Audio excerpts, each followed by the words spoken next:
చూసినది ఏం అర్థమైతే మా lesson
Uh, Hello, good evening, everyone. We will start our program sharply at 7. So please wait till 7.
Good evening, everyone, and I welcome you all in this second day of this FD program.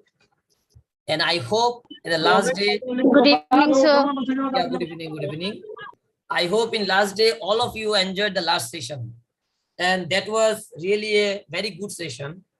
And most interesting thing is that I found that lot of interactions that is very important in this type of FDB program, because it's not only that someone is showing something or doing something, but interaction is very important. So, and today also I want this type of interaction from all of you, so that what we are doing about our examination reforms, that should be like we can analyze the things. That is a very important things for us. And today our eminent speaker is Dr. Apurva Shah. Dr. Apurva Shah is one of the most senior faculty members of Diploma Engineering fraternity and currently working as a lecturer, senior skill in physics at Women's Polytechnic, Hafania. He has a, please kindly mute yourself. He has a teaching experience of 16 years, along with different administrative responsibilities. He is also looking after the examination related activities of the institute as an examination in charge for the last 12 years. He is also working as a liaison officer of West Bengal Joint Entrance Examination Board since 2014 in our state of Tripura. He has also contributed to frame the new Diploma Engineering Curriculum 2020 in our state as the member secretary of the syllabus committee. Here, syllabus committee constituted by Director of Higher Education. He got his PhD in physics in the year 2015. He has published 14 numbers of research paper in different national and international peer-reviewed journals. Recently, he has started working in the field of educational research also. And one of his paper entitled Implementation of National Educational Policy 2020, Opportunities and Challenges, has been published in a peer-reviewed international journal of impact factor 7.816. So it's a very good news that we are getting him here in this platform today. Beside all these, he likes to write stories and poems and also take a great interest in music. So I'm requesting Dr. Shah to conduct this session of the FDP, and his topic is Need of National Education Policy and Examination Reforms. Please, Dr. Shah, platform is yours now. Thank you, Dr. Chakravarti. Am I audible? Just let me know. Yes, I think your sound is a little bit low. So please. Oh, okay, just give me 1 second. Yeah, take your time.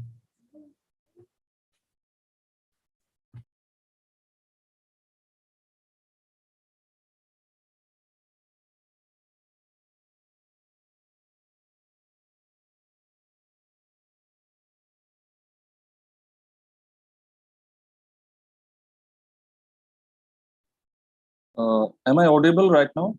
Yes. Now you can turn on your video, and I hope you can share your screen also, because I'm making you co-host. Okay. Okay. Continue. Thank you. I have already opened my video. So, first of all, thank you, Dr. Chakravarti, for this introduction. And at the very beginning, I just want to convey my grateful thanks to the authorities of Techno College of Engineering, Agartala, who has invited me in this 5 days faculty development program and has given me the opportunity to share my knowledge and just experience through this platform in this August gathering. So just in next 1 hour or so, I'll be trying to just concentrate on the topic which is entitled the need of national education policy and the examination reforms. So right now I'm just sharing my screen. So I'm just also putting my videos a little bit off so that the network gets okay to get good broadband. Is it okay, Dr. Chakravarti, to put my video off and just sharing my screen? Yeah, it's okay. No problem. Thank You can continue. So I'm just sharing my screen right now.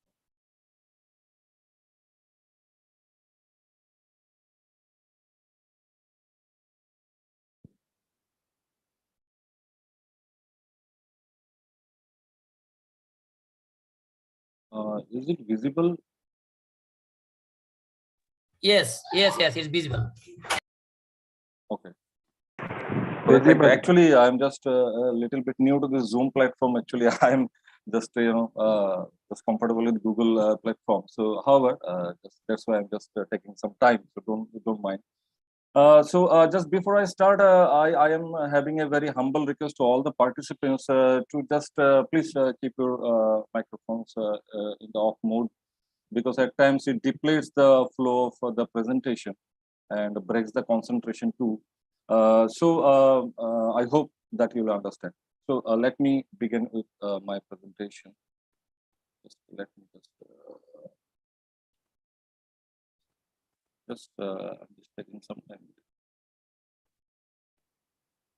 Okay. Actually, this pop-up is at the top, so I'm not able to remove it right now. Okay, so my topic is need of national education policy and the examination reforms. So,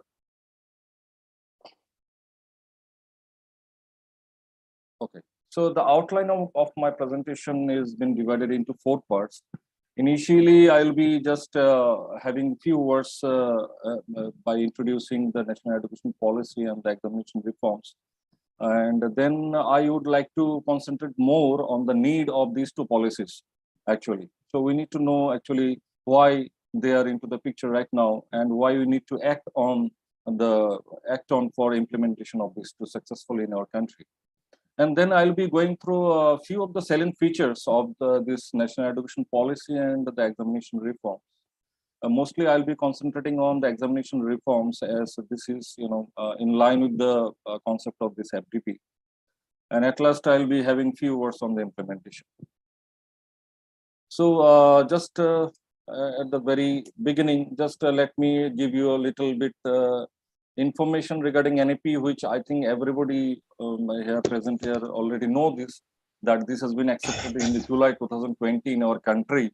And actually, this is the policy in the world which has been, which has been framed by direct consultation with a huge number of, persons. Among them, almost 300 crores of students and their parents are being consulted directly. Then almost 1.1 crores of teachers and, professors are also being consulted. Then and almost 1,000 vice chancellors of different universities, almost 50,000 principals of degree colleges are also being consulted before framing this policy. So this is a huge thing in our country, and this kind of consultation has never been done in the world for framing any policy. So this is already known to you that this national education policy has been divided into 4 parts. So I am just giving it for just having a flow of the presentation.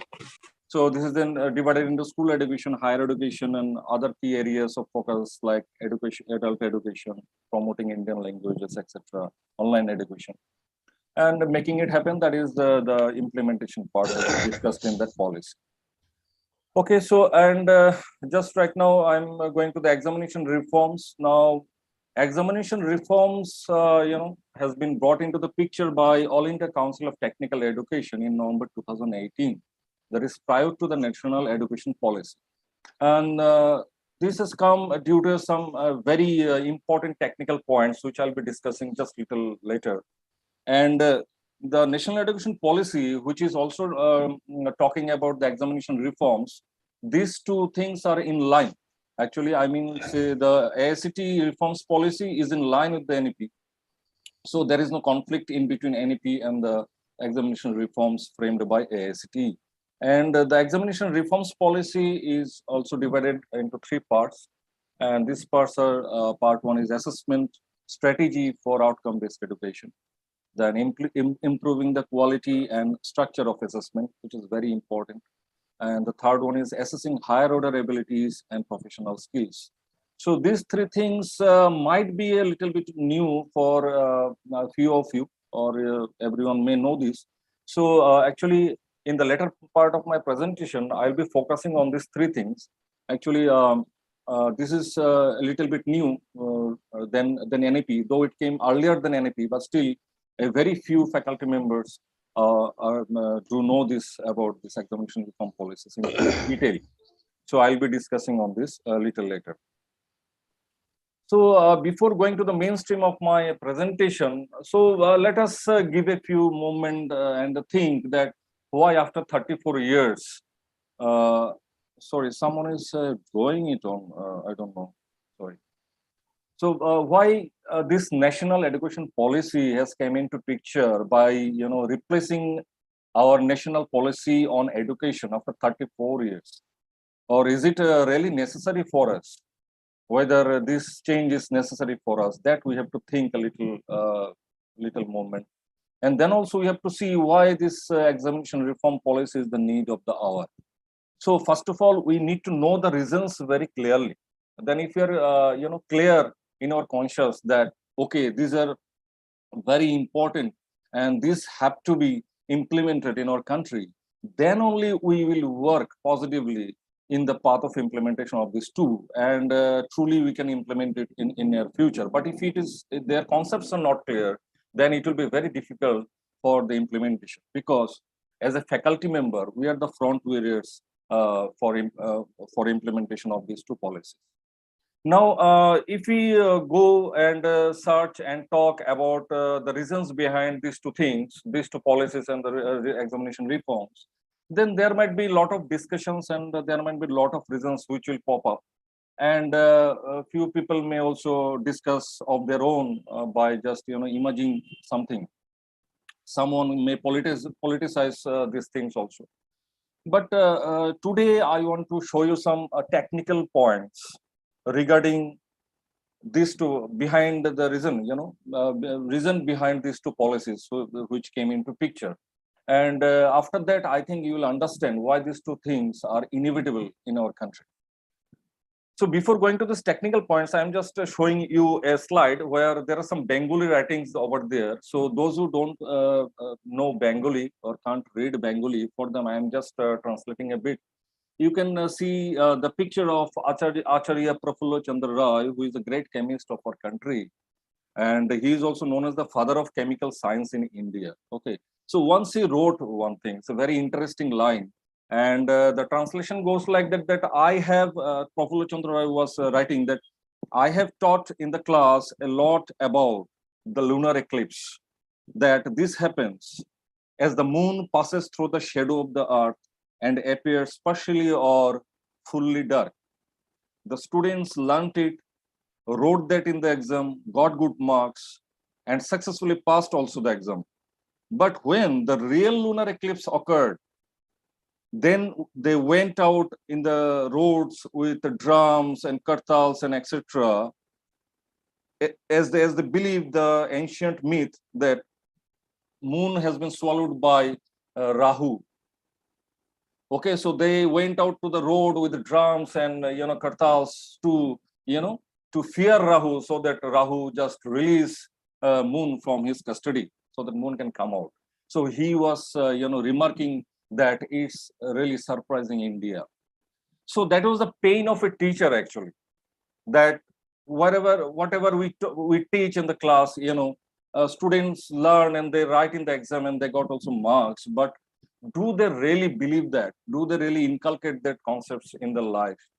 If I talk about science, reading science books and just listening to some lectures and discussing, just merely doing these things is just, collecting some information, and collection of information can't do good with the belief actually.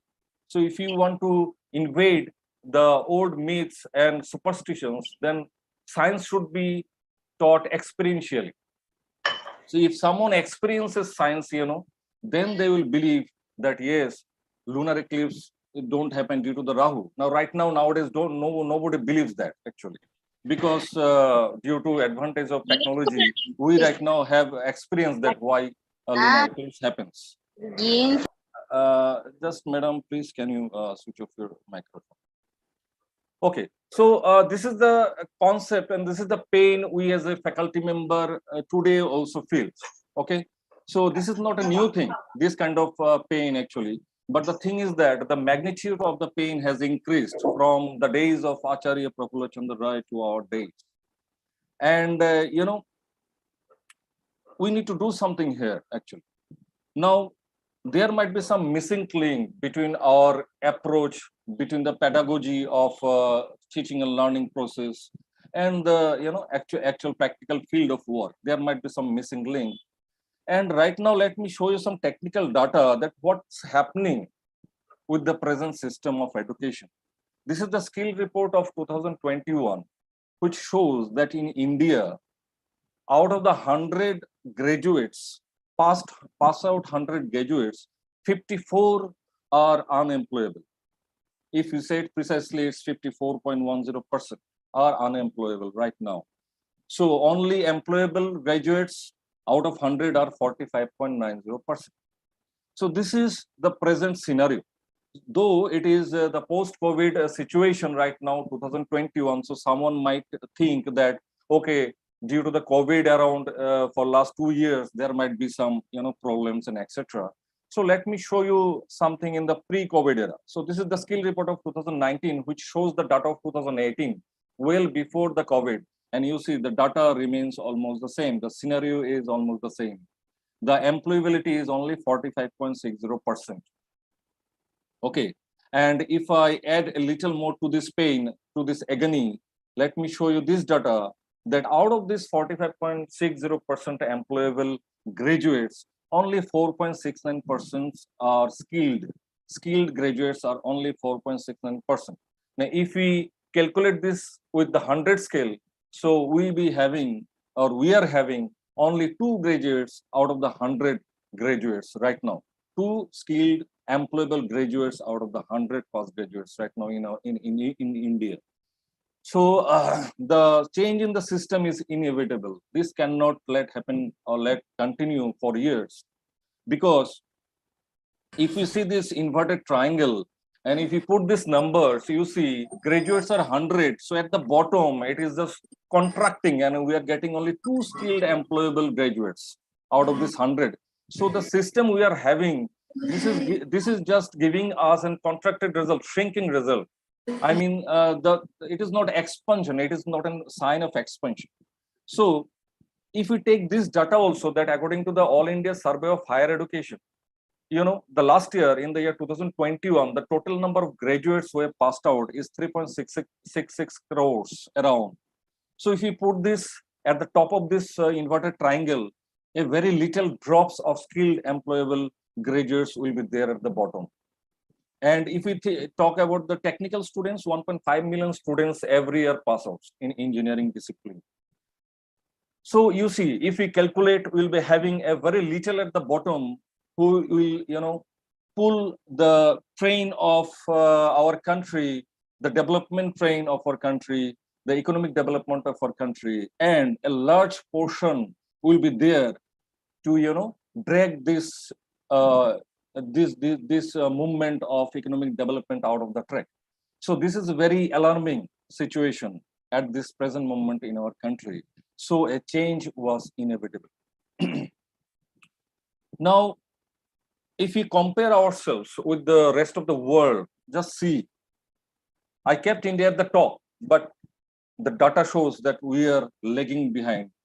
We are just lagging behind a lot, behind all the countries.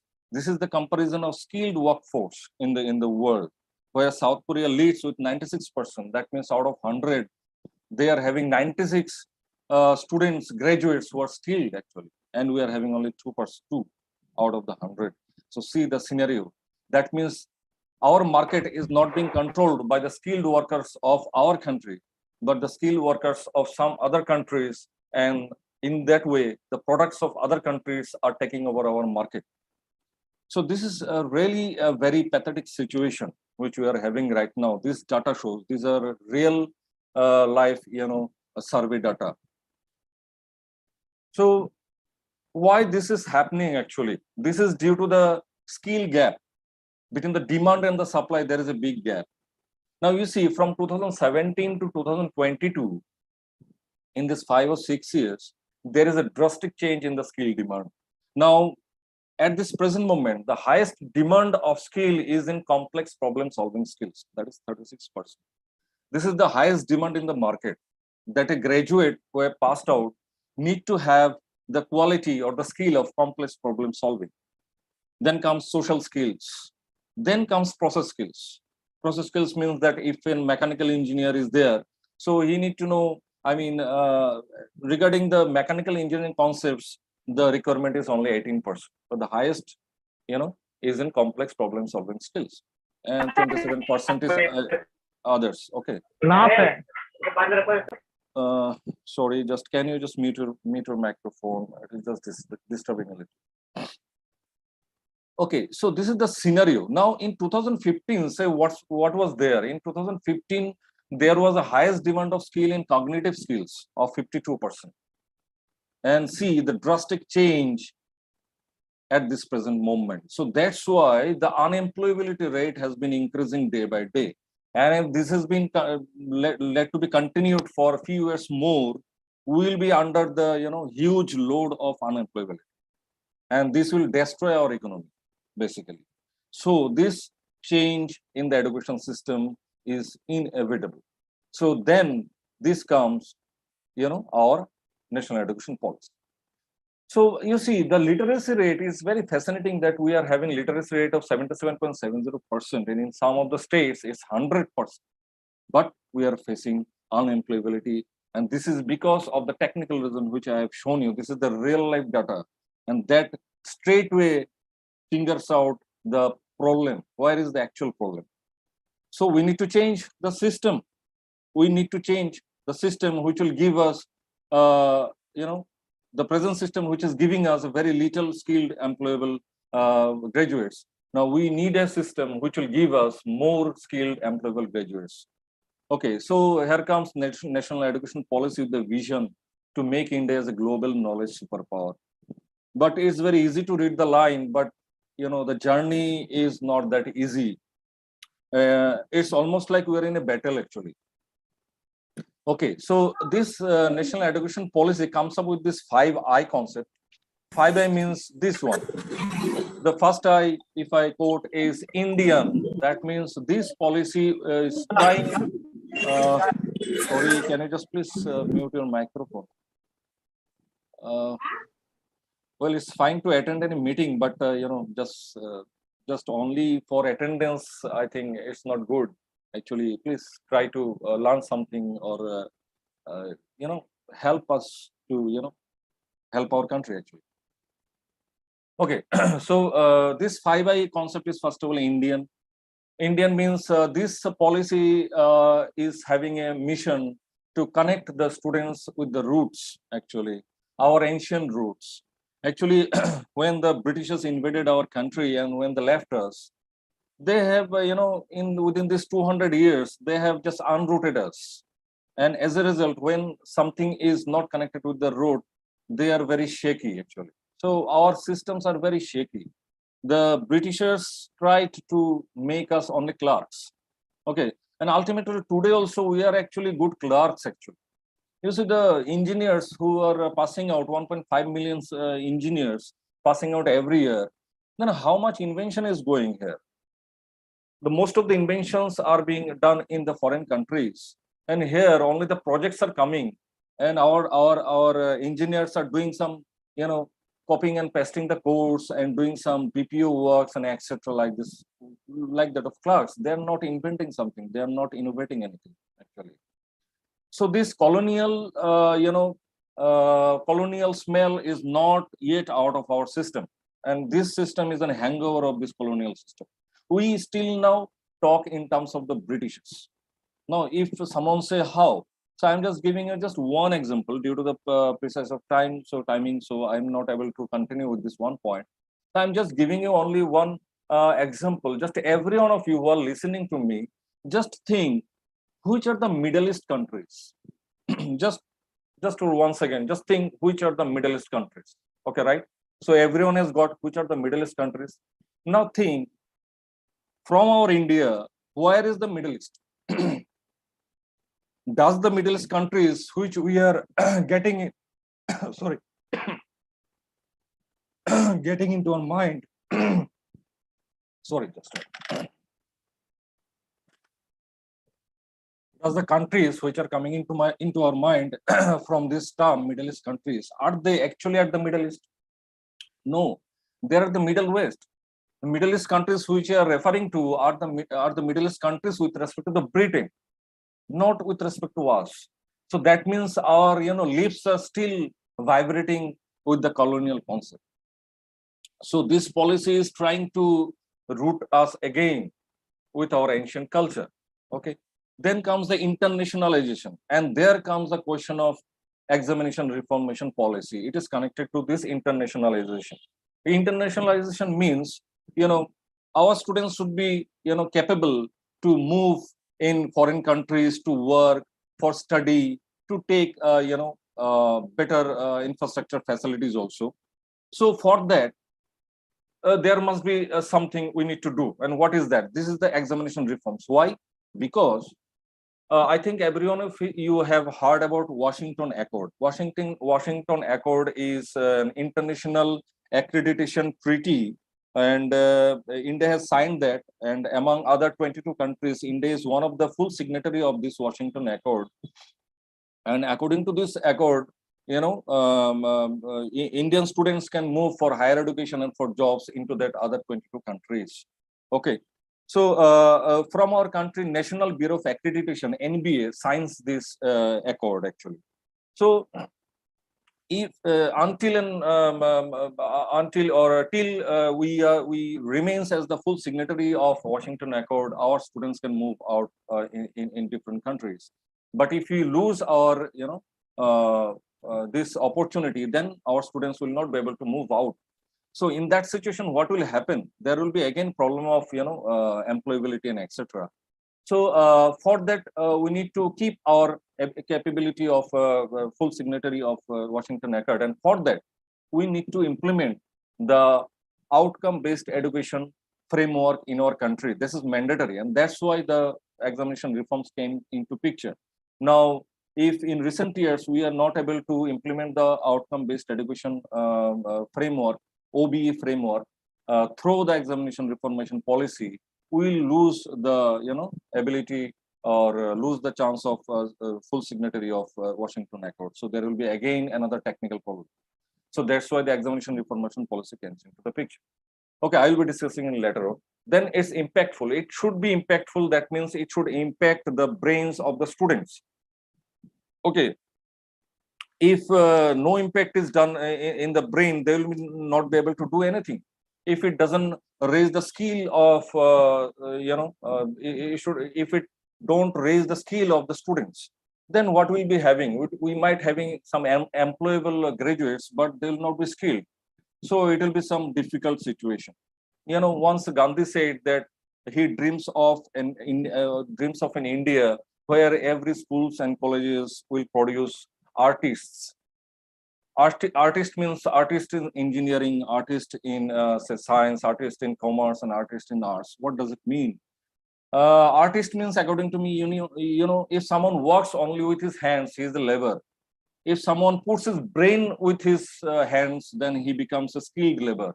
And when someone puts his heart with his work, with brain and hand, when these three things will combine, then he or she will become artist actually. So an education system should impact someone's intellect in that way that he becomes an artist. Then education policy also addresses about interactive. Interactive means what? Interactive means, say, we say about robotics, artificial intelligence, coding, augmented reality. They are all interactive. Okay, so it emphasizes on the experiential learning. Okay, then comes inclusiveness. Inclusiveness means national education policy is aiming in such a way that no one is left out. It is having a special provision for Divang students, special provisions for genders, women's and etc. so that no one is left behind. And it is having a target of 100% gross enrollment ratio by 2013 schools and 50% gross enrollment ratio by 2035 in higher education. Okay, so this is inclusive in nature also. Now I'm just going through this feature a very little. I'm just showing you a little 2 or 3 points because everyone of you know this by now. Just if I talk about this middle stage, this is the structure of the school. And say in the middle stage, there is mention of experiential learning and critical learning objectives. Now, why I'm mentioning this point suddenly? Actually, in the skill demand, I have shown you that at present, the highest demand in skills is in critical problem solving skills. So this thing has been addressed in the middle stage, that is from class 6 to 8. And these critical learning objectives can be obtained by through experiential learning. When someone will do things by their hands through vocational trainings, so they will be having some experiential learning of science and everything else. Now, when science will be studied through laboratories and experiential learnings, then students will start believing that yes, lunar eclipse is not being done by the Rahu, by swallowing the Rahu of the moon. I'm just giving you an instance. Otherwise, science will be just a mere information to all of us and will not believe the science. Okay, so in the secondary stage, there is a mention of multidisciplinary approach, and that is very fascinating. And this reminds our ancient, universities like Nalanda, Takshashila, etc. In Nalanda University, thousands of students from India and abroad used to study, and that multidisciplinary culture in Nalanda University showed us that how successful was multidisciplinary approach was then. Though after that, Mongolians, then a lot of invaders are there, Britishers came, everyone destroyed these things actually. So that's why national education policy is trying to root us with our ancient culture, our this multidisciplinary approach. Now, why this is fascinating? I find it very fascinating because if I share a little story of mine, actually, when I was in Bachelor's of Science, I was studying there. Actually, I was suddenly interested to appear for IAS examination.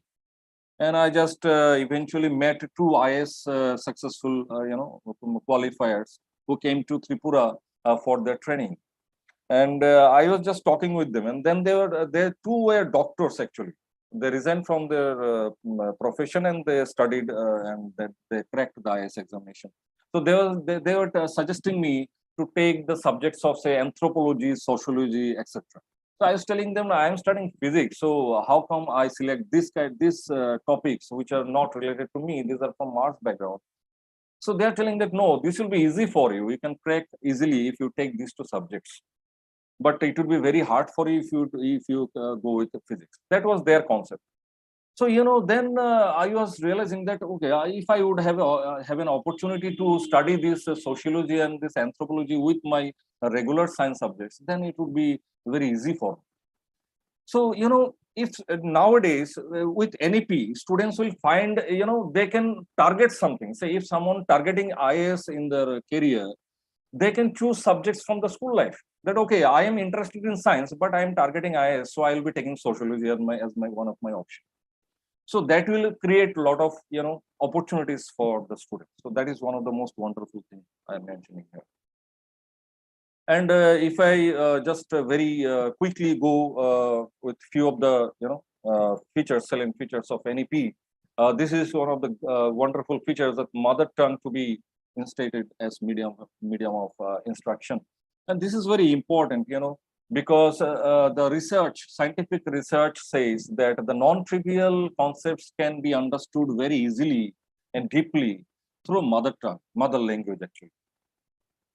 So, in India, what is the problem is that in India, most of the students suffers to understand the things because of this language barrier.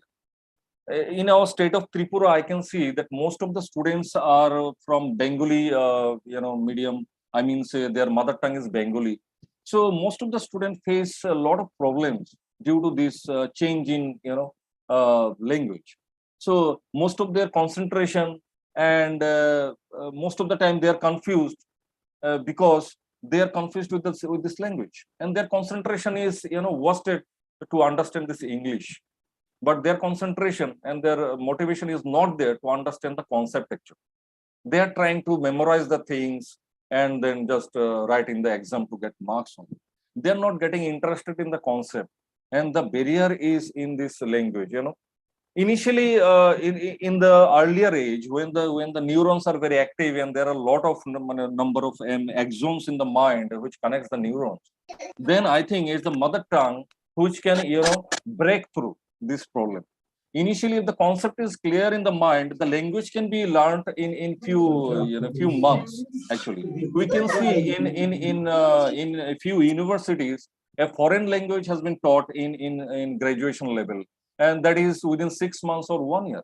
So students are learning foreign language within 6 months or 1 year. But in our state, in many states, I could see that a student is not able to learn English for 10 years. Actually, they are learning English right from the from class 1 or maybe before that. But after passing out 10, when they come into the diploma engineering colleges, they are not comfortable with the English. So there is some problem. And the it says that inventions are occurring outside. Actually, Nobel prizes are being, Nobel prizes are there in the outside of India. Actually, mainly in India, we have got very few Nobel prizes in science. Actually, okay, very few. And every year, the foreigners are getting the Nobel prizes because they don't have the barrier of the language. They are only concentrating on the concepts. Actually. So this is one of the things. This should be taken care of. Actually. Then comes the holistic development, lifelong learning and well-being. And this is also very important. A student should not only study and should not think that, say these curriculum structures and the school and colleges are the whole life. They should understand this, that this is a part of life. They need to do good here. But if you don't able to do good here, the life is very big. They can do little. They can do good with something else also. In our society right now, from guardians to the students, they all think that if they don't able to do good in studies, their life is wasted. They can't do anything good. So this is one of the things that holistic development is required. They need to know that life is very big and they can do good in anywhere. Actually, if they don't able to do good somewhere, they can do good somewhere else. So this thing has been addressed. And another thing is reduced curriculum. Curriculum will be reduced. It is being framing right now, and because so that students can concentrate on the non-trivial concepts, so that they can get time to understand the concepts actually. Then comes the examination structure. Now, right now in our India, we are having board exams. We are having CBSEs, ICSEs, and state boards, etc., etc. But Prakash is coming, and everything will be under the same umbrella. This is Prakash. So one regulatory body. And for NT is coming, National Testing Agency, for any kind of admission test, from starting from medical entrance to engineering entrance to entrance to the colleges, general degree colleges, everything will be coming under the same umbrella, NTA. So the regulations will be the same for all the examinations. So students will not be confused. They need not to do separate preparation for separate examinations. So this is one of the good things. Lastly comes the Gender Inclusion Fund and Special Education Zones, which I've already mentioned that it is inclusive in nature.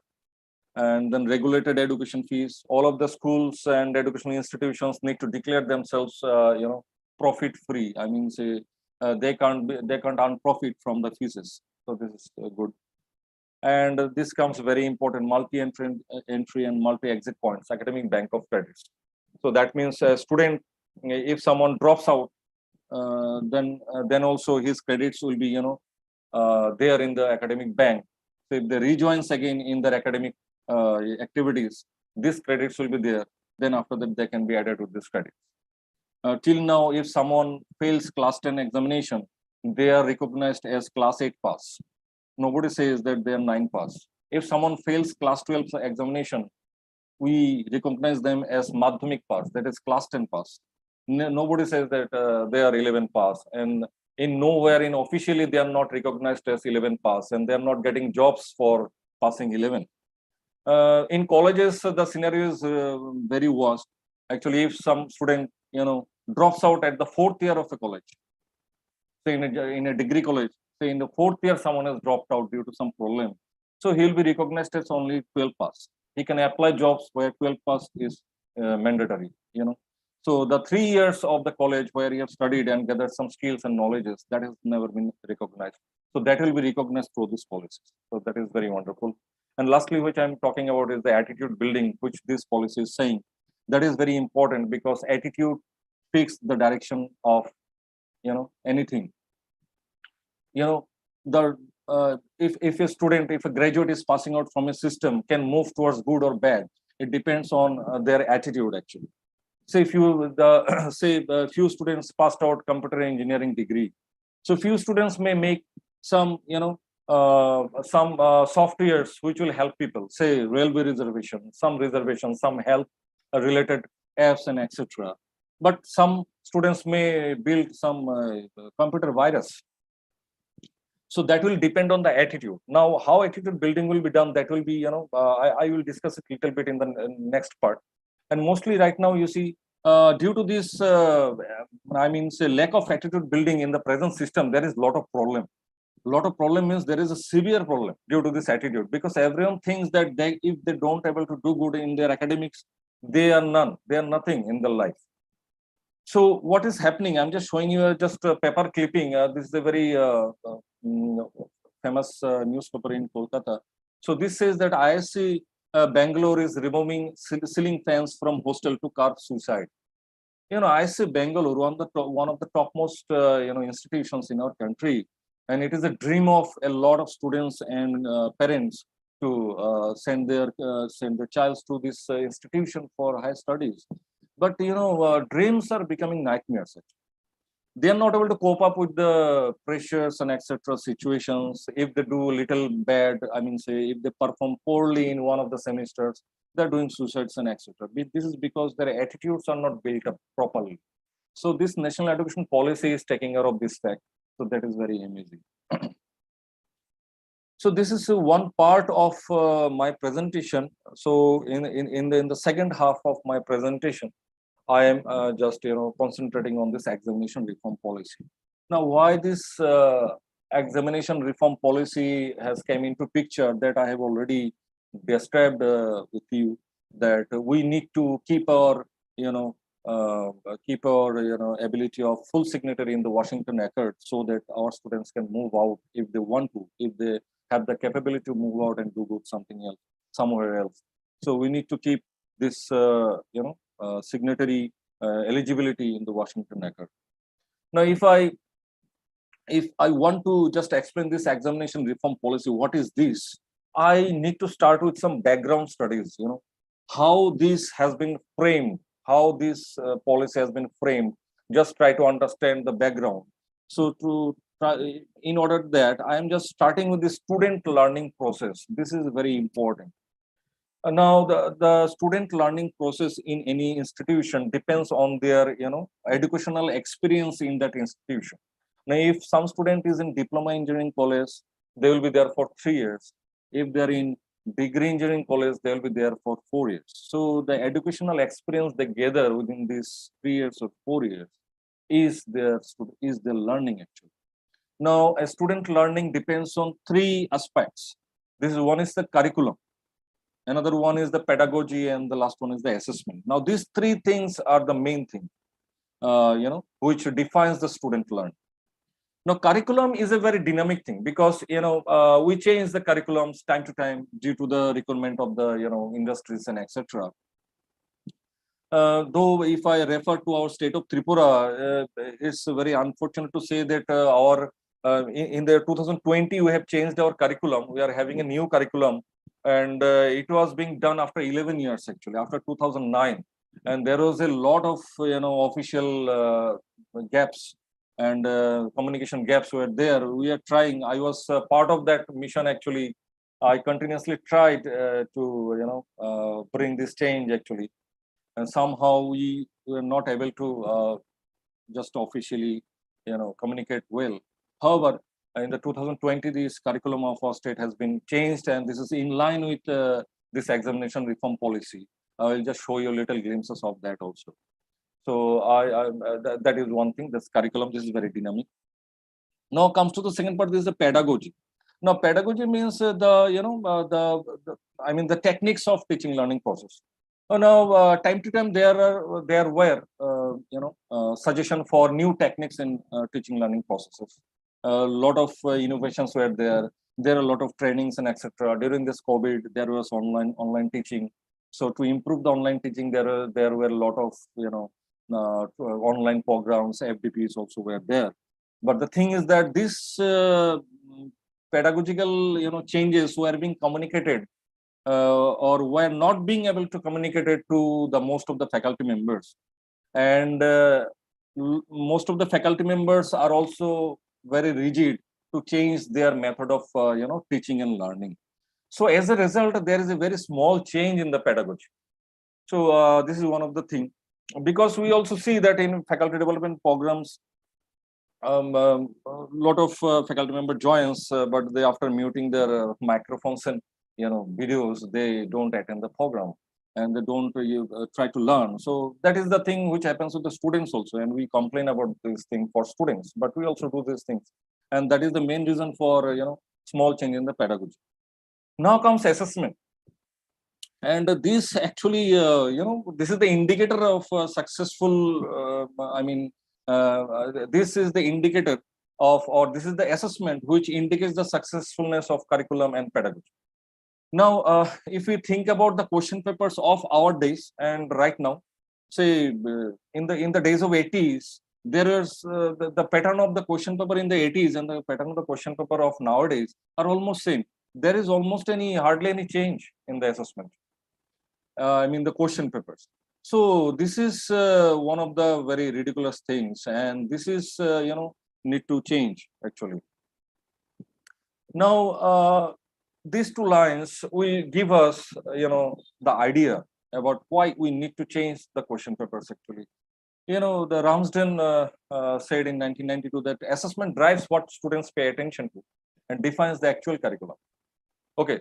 So if students finds that, okay, the question, say in the module 4 or 5, questions are not coming so much, so they may skip some modules or some parts of the curriculum. So virtually the curriculum reduces actually.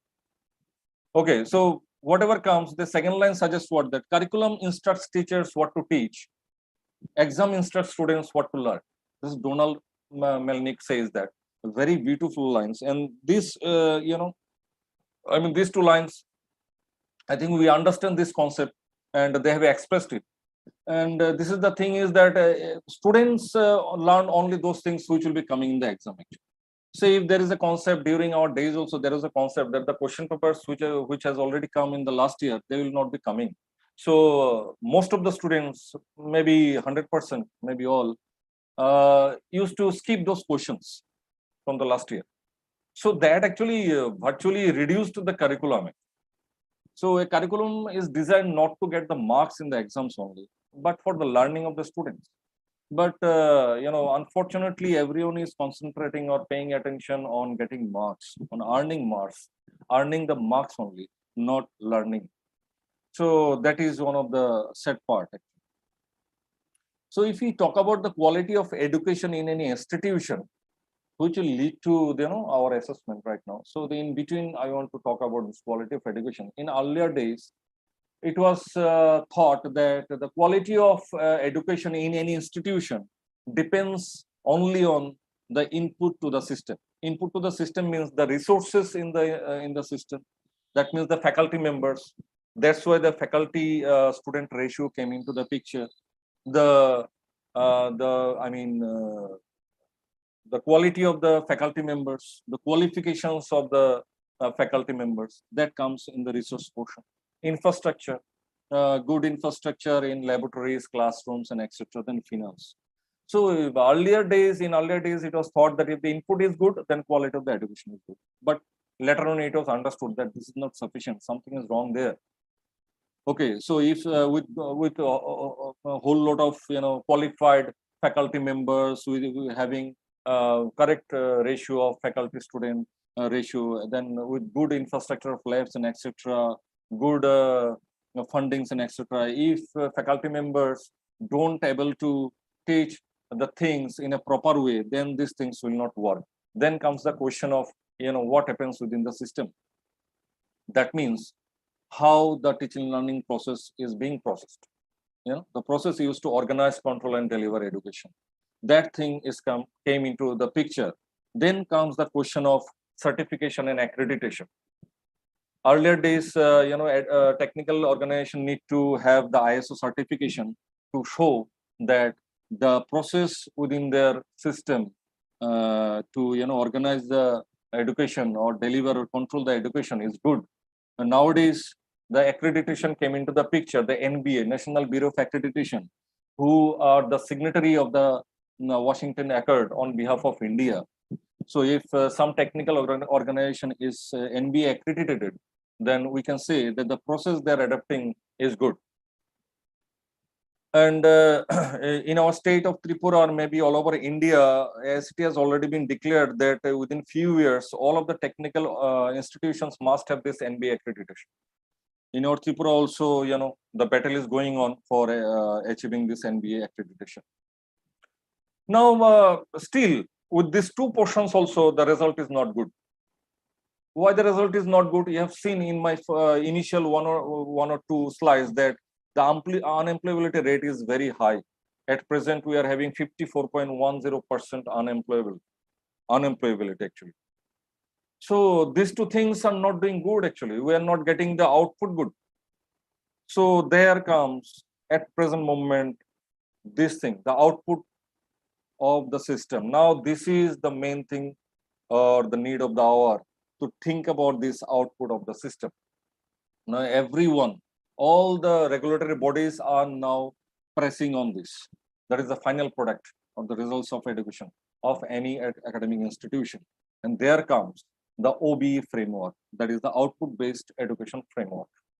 And this OBE framework needs to be implemented in our country very soon, actually.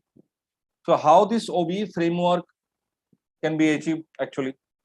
So this is a 4-step process. So the firstly, you see, this might be a little bit new thing to a few of you. Maybe all of you know this, but I'm just just requesting you to give your concentration on this slide. This is very important. Some new things will be there maybe for you. So the first step of process, this adapting this OBE process. The first step is formulation of PO and PEO.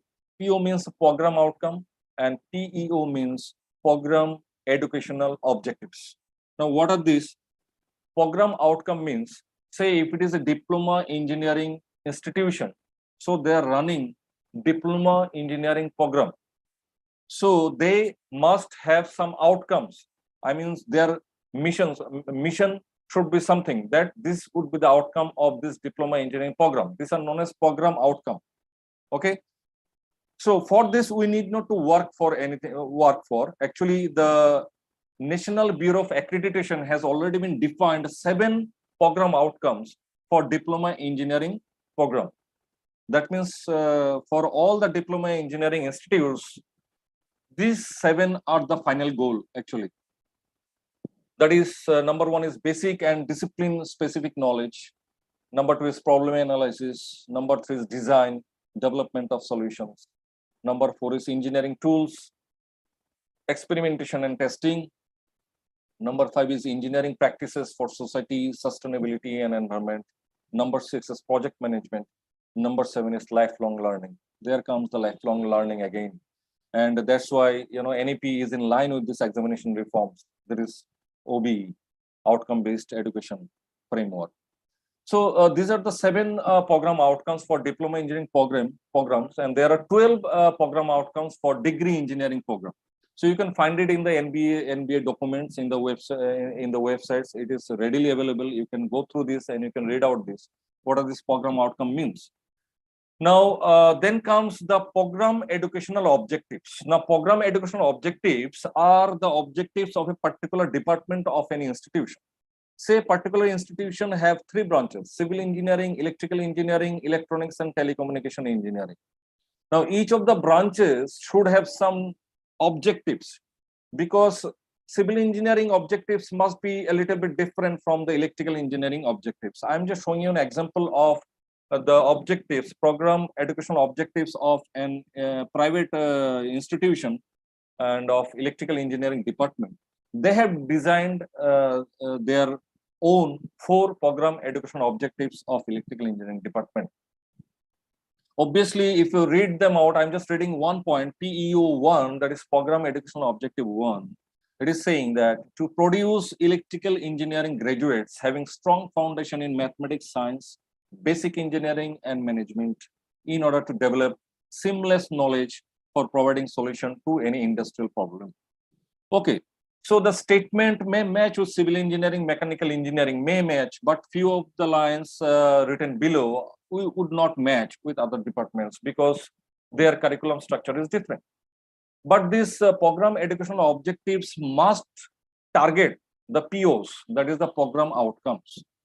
Their target should not be something else. Their target should be the POs. This PU1, PU2, 3 and 4 must map to one of the POs, that is program outcomes already given by NBA.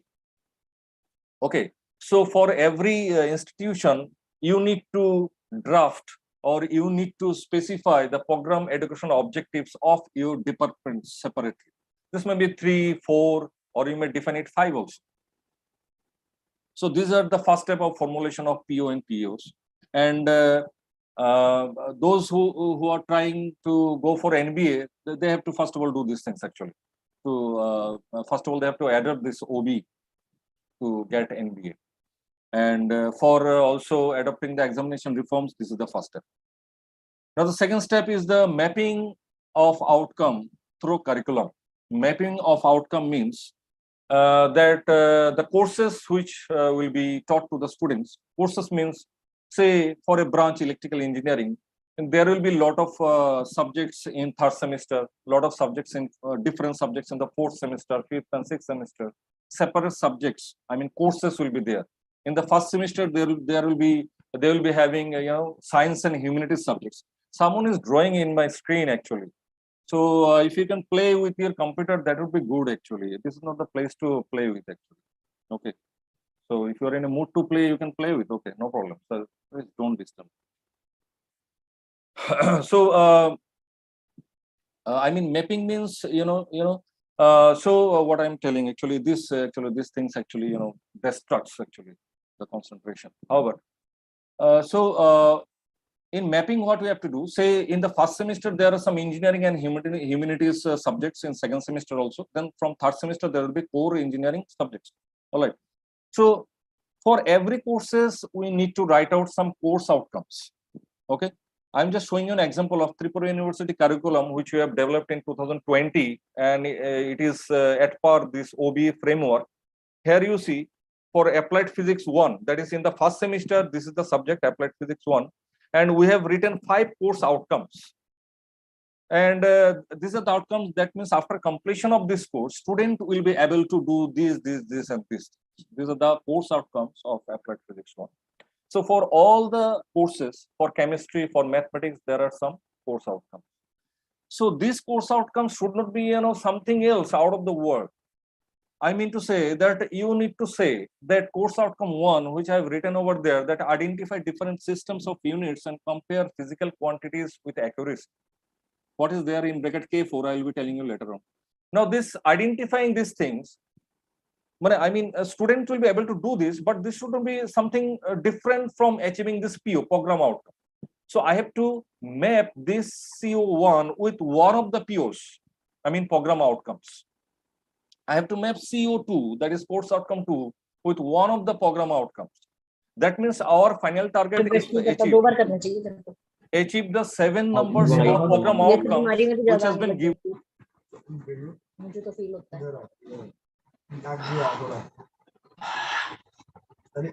रात को भी करके सोया था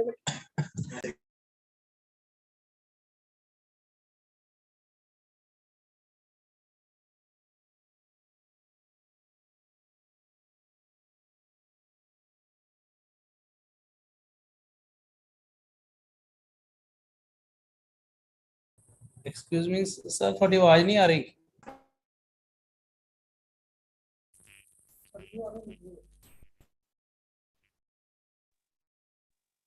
Am I audible?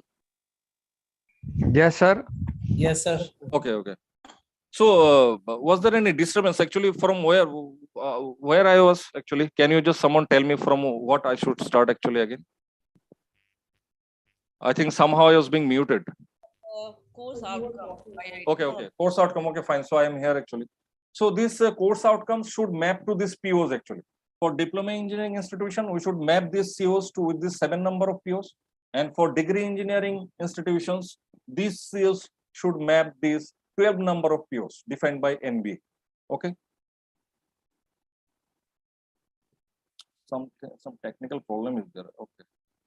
Now the third step is designing and delivering the teaching learning activities. Now there comes the pedagogical change actually. Say for attaining all the POs, the 7 number of POs, if I am talking about the diploma engineering courses, the method of teaching the different subjects should be different. They can be same. So if I talk about teaching the verbal communication part, so chalk and talk is not sufficient to transfer the capabilities or the transfer the learnings of oral communication. So the technique must be different. So there also some guidance is there from the examination reforms part, how you should design your teaching learning process. And there comes the creativity and innovative part of a teacher, how a teacher can innovate and how a teacher can be creative with their methods of teaching and learning. That comes into the picture. And for that, in NEP, there is provision of, giving some, rewards to the, teachers for this part also. There is provision for acknowledging the teachers if they do something innovative there also. And there comes the last part, assessing attainment of outcome. And this is actually the concept of this FDB actually. There comes the examination reforms, assessing attainment of outcome. Now this will assess that how much this program outcomes has been attained. So this is the final and the vital portion. This will give us the answer. How much successful are we in our process? So the last part of my presentation comes with this examination reforms policy. This is the exam reform. Hello, sir. Please tell what's K4. Yeah, I'm coming to it. I will be telling you K4. What's K4? Okay. Thanks for reminding me, but I will be coming it. Okay. So though there are some, are you seeing the scratches over there? Someone has drawn something over there. Okay, I don't know. Okay, so in the first part, as I have already told you that this examination reform policy is of 3 parts, comprises of 3 parts. Now this is the first part, assessment strategy for outcome-based education. Now why this part? You see, just a few moments ago in my last slide, I have shown you that NB has given us 7 program outcomes for diploma engineering institutes. And out of the 7 program outcomes, there is one, the last one, there is a lifelong learning. That should be one of the outcomes.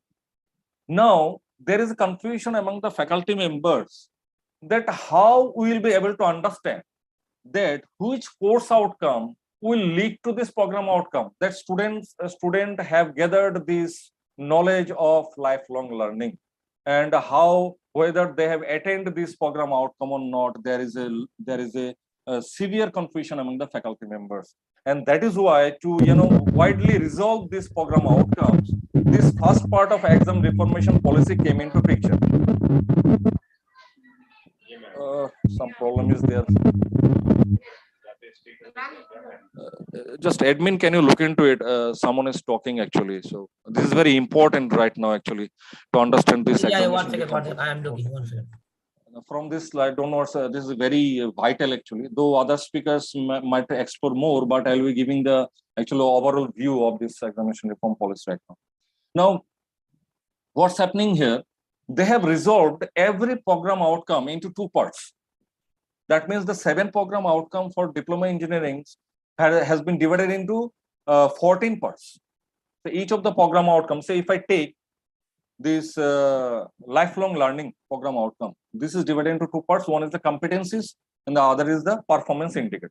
That means if someone has obtained this program outcome, that student must have some capabilities, some skills of that program outcome. This comes in the part of competencies.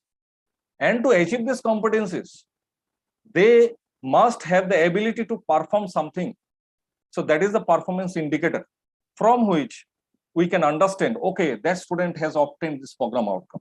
Now, if we take the specific example, it is there in the policy document. Just I am showing you this example. This is taken for degree engineering college. This is lifelong learning is there at the 12. Okay.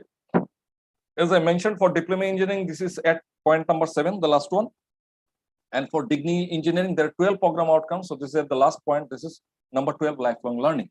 Now, this program outcome has been divided into two parts. This one is the competency. Left-hand side, you can see. And the right-hand side, there is performance indicators. Okay. Now, first of all, let us read out one or two performance indicators. So the first one is written as describe the rationale of the requirement for continuing professional development. So from any one of the course outcomes, that means by learning or studying any courses, if a student can describe this thing, then that student will be having the competency written on the left-hand side of this point that demonstrate an ability to identify gaps in knowledge and a strategy to close these gaps. And that will mean that the program outcome, lifelong learning, has been attained. So in this way, this thing has been divided in this. So I am not going to read out all these things. Actually, that will take a long time. So you can read this in the policy document. So now you see, for as a faculty member, now it's very easy to map our course outcome with this program outcome. Now we can see that from one of the course outcome, where it has been written something, and that is related to this one of the performance indicators. So that will lead to one of the competencies. So that will lead to this program outcome of lifelong learning. So all the POs are being divided into these two parts to resolve this thing and resolve the confusion actually. So this is the first part. Now comes the second part, the improving the quality and structure of assessment.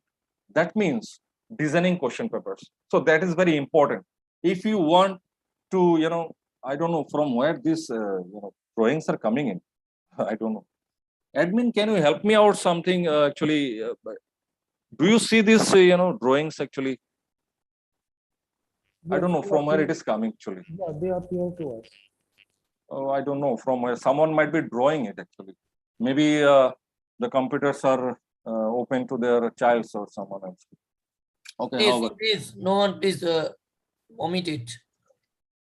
They may, erase this actually. Otherwise, presentation looks very odd actually. I think the admin can erase them.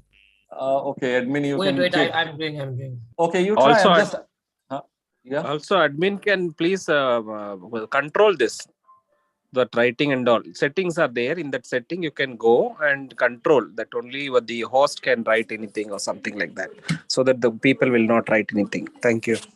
Yeah. Okay, you just try. I'm just carrying with my presentation. It's still visible. Sure. It's still visible. Okay. So the part 2 of examination reform policy is improving the, not coming actually. It's having this pop-ups are coming. However, so improving the, the structure of assessment. So this is talking about the designing question papers, because if the question paper is not in the proper way, how we can assess correctly actually. So there comes this Bloom's taxonomy. So Bloom's taxonomy is of 6 levels, and these are from remember to create. I think most of you know this Bloom's taxonomy levels. These are 6 thinking levels. Okay, so the definitions are brief definitions are there. So these are readily available in the internet. So I'm not going through this in detail, but these are K levels actually, which I have shown you in the COs. Okay. So you see the bottom level is the remember level. This is the K1 level. The second one is understand, K2 level. Apply is K3 level. So these bottom three levels are known as the lower order thinking skills. If a student achieve these three things, remembering, understanding, and applying skills, they are said to have lower order thinking skills, K1, K2, and K3. Then comes the higher order thinking skills, that is analyzing, evaluating, creating. These are higher order thinking skills, K3, K4, and K4, K5, and K6.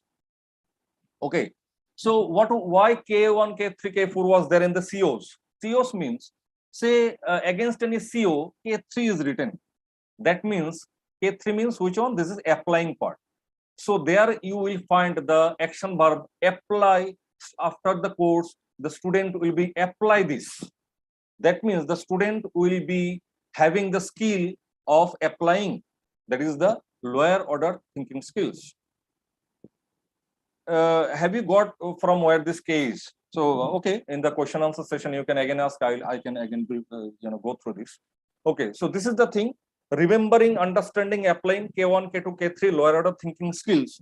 Now the fascinating fact is that till now our examination section, assessment and examination portion, till from our 80s and 90s and maybe beyond, far beyond, are only assessing these three levels. That is the memorization, recalling, that is remembering, understanding, and applying this lower order thinking skills. But nowadays is the days of higher order thinking skills, but we are not having the tools to assess this higher order thinking skills, that is analyze, evaluate, and create. Now here comes the examination reforms. What they are saying, you see, they're saying this thing. This is very important. They're saying this, that through this fixed hour examinations, that is say continuous internal evaluation or semester end examination, SAC or CIE, we can evaluate the lower order thinking skills, that is remembering, understanding, applying, and a little bit of analyzing. That is this is in the higher order thinking skill, analyzing, a little bit of this, not fully. A few portion of analyzing may be kept in the fixed hour examination, but mostly it should be based on remembering, understanding, and applying. And we should analyze the higher order thinking skills of students through these course projects, mini project, minor projects, and capstone projects. Okay, so the curriculum structure should have this. So I'm happy. I'm just happy to share with all of you that we have worked hard in 2020 to come up with a course curriculum in the state of Tripura, where we have kept all these things actually as per the examination reforms. So to analyze this higher order thinking skills. Okay. Now a faculty member might ask, then how should I design my question paper so that I can analyze this all levels, K1, K2, K3, say in the fixed hour examination? Because in fixed hour examination we need to make some question papers. So how will we understanding that, okay, this question, if a student will be able to answer this question, that will mean that that student is having the knowledge, or I mean the skill of applying, that is K3 level. So for that also, this document will help you out. I am just showing you only 3, 4, 5. There are 6. So I am just showing 3, 4, and 5. Where sorry, again someone is talking. So the 3 apply comes in the lower order thinking skill, and analyze comes in the higher order thinking skill, but a part of this can be kept in the fixed hour examinations, and evaluate comes in the higher order thinking skills. You can go through these documents in the examination reform policy document.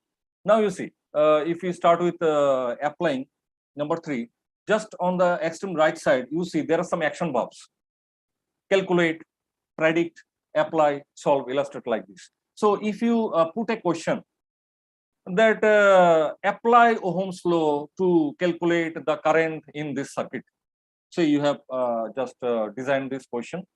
So if someone able to answer this question, then the student is having this knowledge level of K3, that is applying. Now for analyzing, there are some action verbs: the classify, outline, break down, categorize. So if you have a question, say classify this thing from this. Okay. So if a student will be able to answer this, that student will be having the knowledge level of K4. Say in the evaluate, now evaluate, you can't put any question in the question paper, because this should be evaluated through these different projects and etc. So in the projects, you need to design the project in such a way so this action verbs can be met actually. So you see this essays decide. So say you have given something in front of them to decide which one is correct, or to choose something out of something, from some options. They need to choose something out of that. So if they can do the correct thing, correct choosing or correct decision they can make during the projects, so they will be having this knowledge level of evaluate, and obviously that create an etc. part. So in this way you can assess. In this way you can design your question paper. So this has been clearly mentioned in the examination reform policy. So this you have to keep in mind, that for fixed hour examination, from K1 to K3 should be given the most portion, and K4, a little portion of K4 may be kept in the question paper.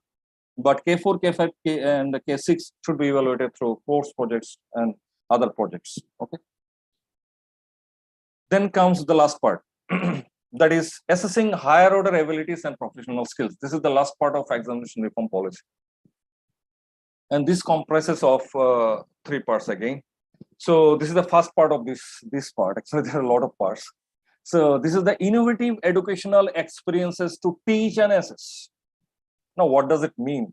There is a confusion. So they have cleared the confusion. That means you can innovate as a faculty member. You can innovate the educational experiences of a student to teach and assess.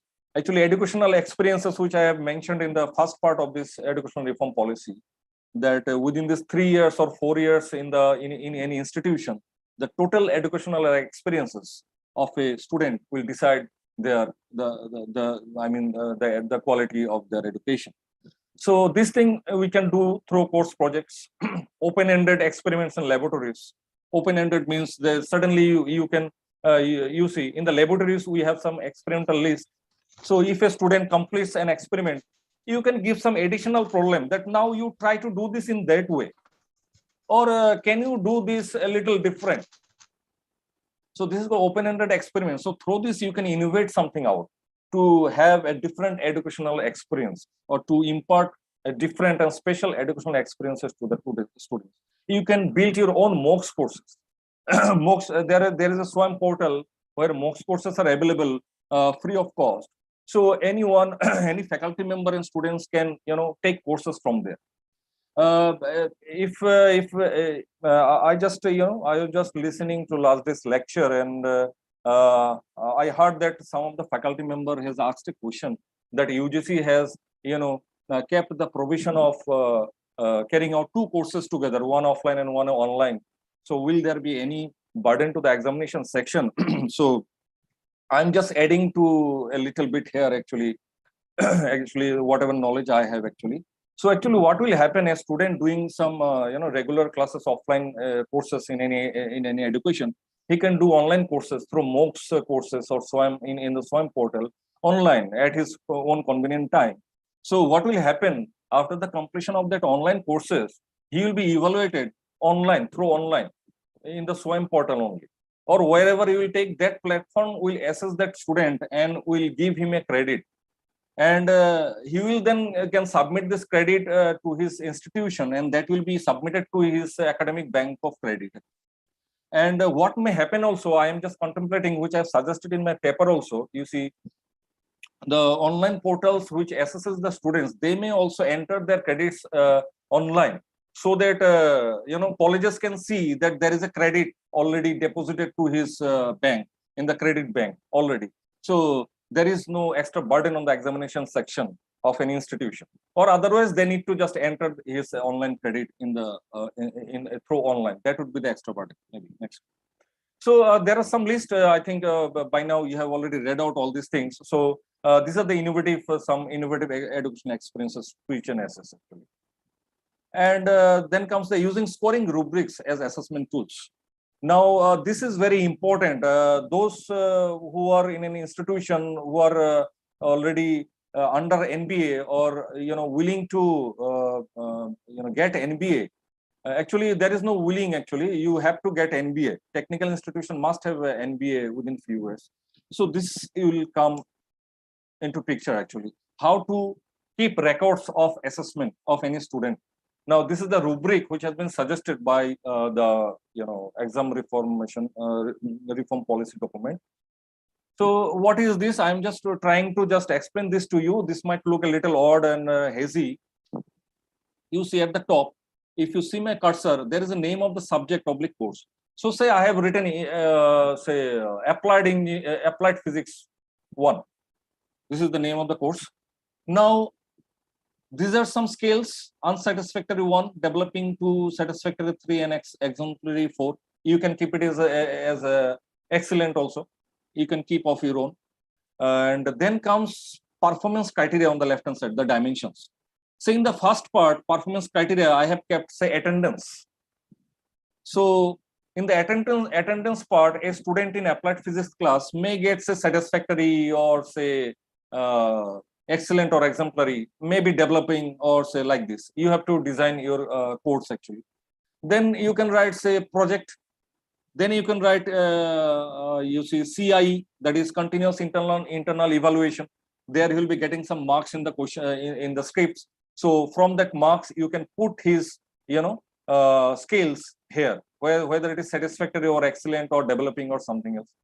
Or in this way, you need to, fix your performance criteria. There is a provision of 4, you can keep it 5. But if you don't go very far, because in that way, your task would be very tedious to keep these rubrics for each of the students. So in this way, you can keep documents to see whether a student is developing or not. Okay, so this is the scoring rubric by which you can assess the students. Now the last one, very last one, there is open book examination. So I think every one of you have heard about open book examination. During the pandemic situation, students have already given the open book examination, but that is not the open book examination, which is the examination reformation policy is referring to. Open book examination, is almost like giving all the tools, that is the books, notes, and everything. But the questions you will be setting, the answers will not be available anywhere. Okay, they need to construct the answer using the tools. I mean, using the formulas and the definitions. They need to think out the answer. Okay, I personally compare open book examination is almost like making a PPT, PowerPoint presentation. Whenever we open this PowerPoint, this one, we get all the tools actually, all the tools to prepare a presentation. But my presentation is different every time. This is not available readily in the presentation box. I need to prepare it. So using all the tools. So tools driven. We write in the MS Word, software. MS Word is giving us all the tools, but we are writing of our own. So this is almost like an open book examination. So this may come into the picture because pandemic situation has over for a temporary time, but it may come back again. So again we may have to go for this online and etc. So we need to think about this open book examinations actually, but how we can set the question papers, that is the most important thing. So at last, these are the technical parts. I'm just showing you a very interesting picture. You see the saffron line, you can see from the beginning, it is showing the GDP of most of the countries, developed countries right now. Now India was at the top. Now after all the inventions, the Mongolians invaded us, the Britishers invaded us, and we are now, you can see in the picture what happened to us. In 1947, we became the poorest countries in the world.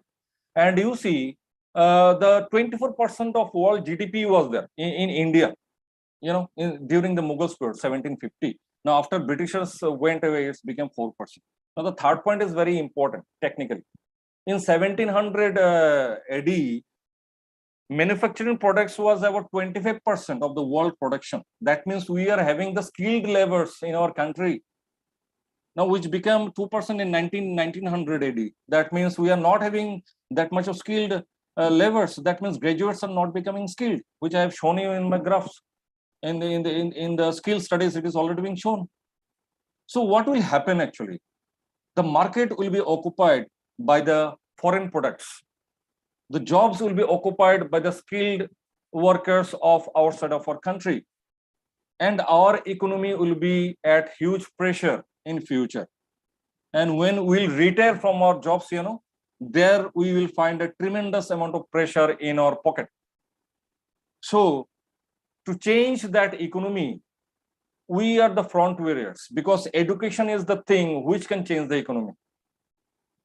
Okay, so as if our economy was like that in ancient times, and after the Britishers went away, our economy is like this.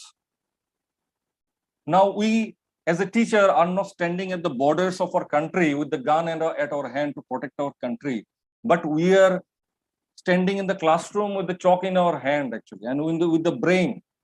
And if our intention comes in the same line, we can bring our economy like that was in the previous era.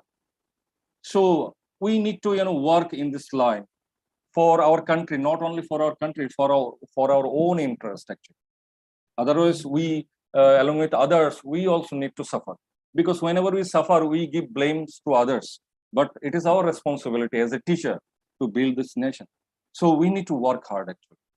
So with this notion, I thank you all for keeping patience, because I have dragged my presentation a little long, maybe. So thank you all. So if you want to know anything, I will be happy to answer, actually.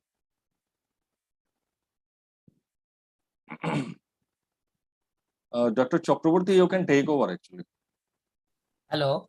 Yeah, it's really, thank you very much. It's really nice talk. So I hope this is the question session. So it's for everyone open. Please ask and interact with Dr. Shah. Please continue. Any question from anyone? Thank you, sir. It was really insightful and informative. And you connected this thing to an idea of India.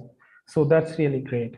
So, sir, my question is, like, you talked about OBE framework, and we see OBE framework even designed by UGC.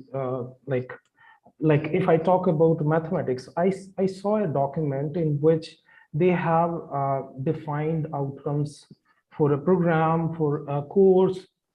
They have created tables in a tabular form for each course. They have picked which skill can be acquired. Mapping, yeah.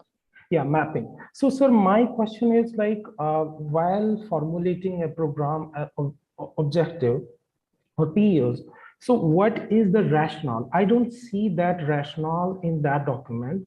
Also, like, I see a lot of courses of mathematics which are very abstract. I don't understand how they are mapping like abstract algebra with communication skills. So I don't see any reason what is behind their mind while defining such kind of things. Yeah. I understood your point. Actually, you see, while designing a course, have they designed their course initially? Just let me know from where they have designed their course structure, curriculum structure, whether they have followed the AICT curriculum structure, which has been given in the year 2020. I mean, at the end of the 2019, AICT has given a model curriculum structure for all over India, so that everyone can follow, and in that way everyone can follow a common curriculum structure. Okay, so in our state also we have followed that model curriculum structure, and still we need not to follow any model 100%. We have our own intellect. Now, as a faculty member, we always have a freedom to create, say, having some innovations and creativity in the curriculum. Now the main rationale is that, now you see, practically speaking, as a faculty member of a diploma engineering college or a degree engineering college, right now officially our target is to achieve MBA.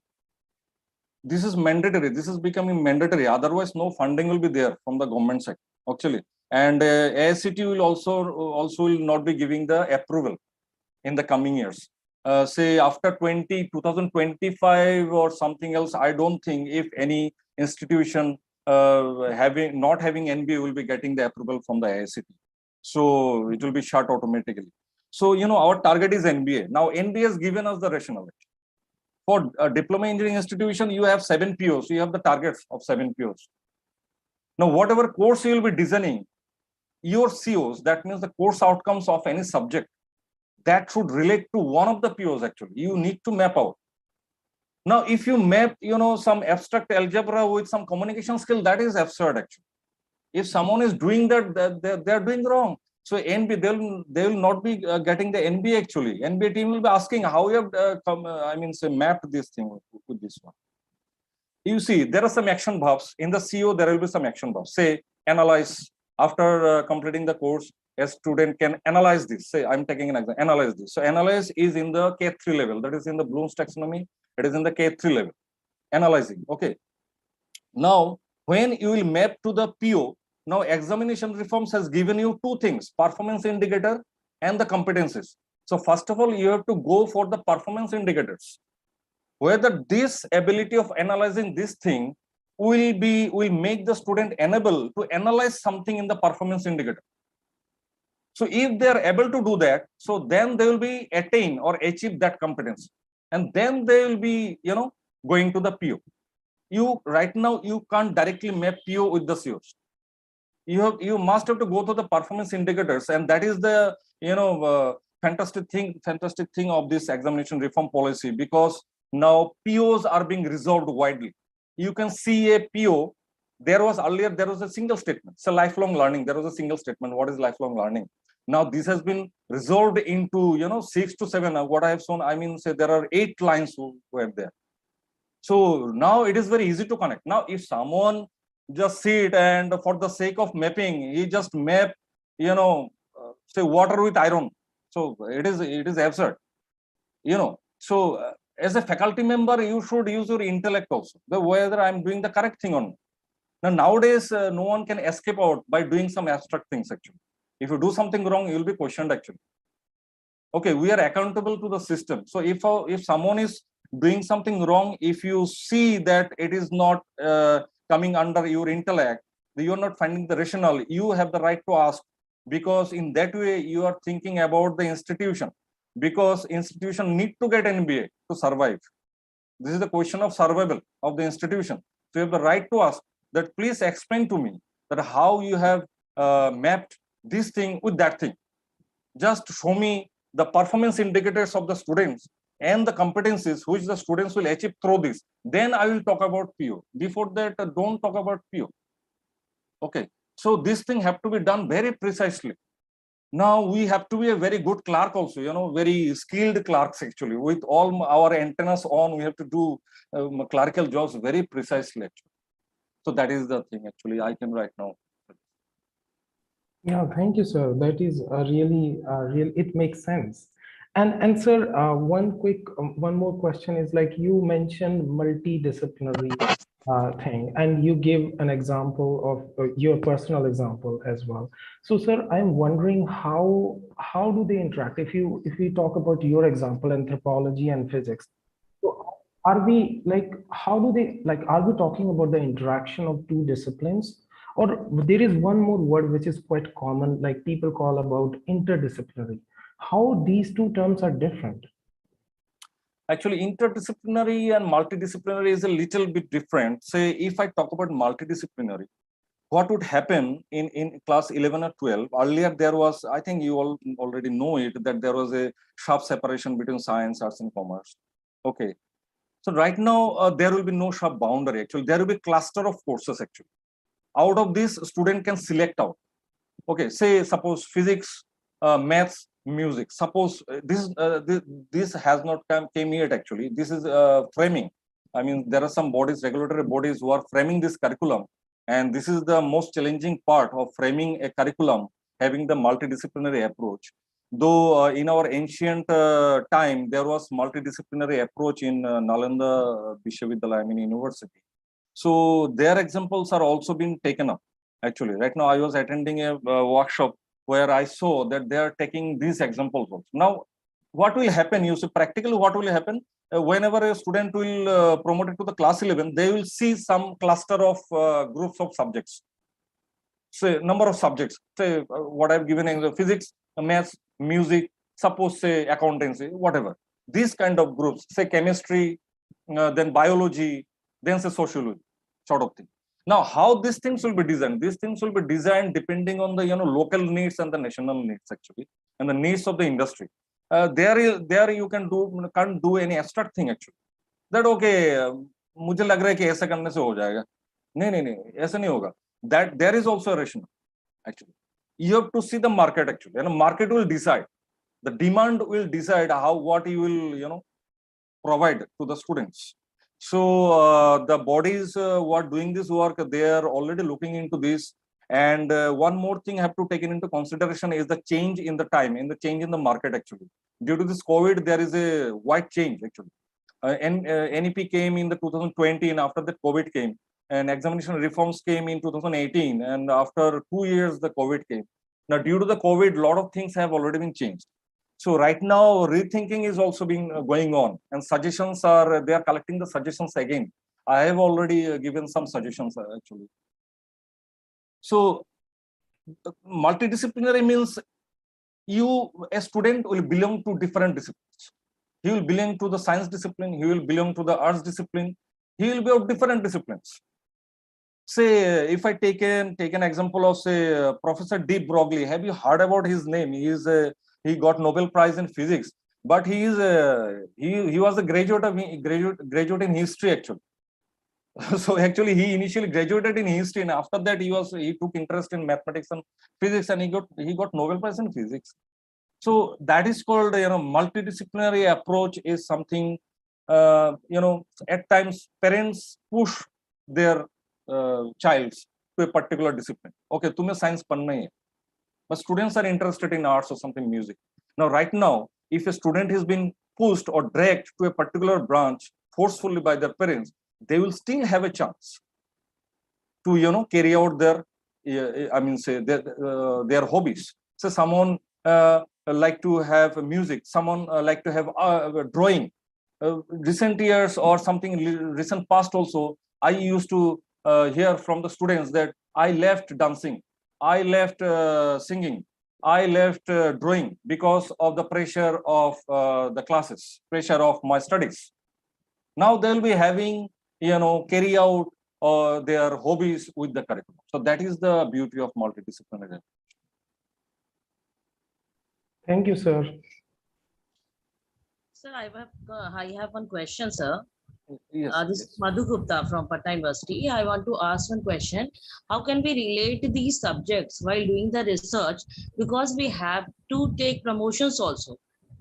And the technical problem is that the office doesn't understand what is the new rule of UGC or any other thing. They don't recognize it as for promotion. They make large number of problems for that. Actually, madam, you see, you are talking about the faculty portion. Actually, initially, I was not able to hear you properly. Can you just repeat the first portion, actually?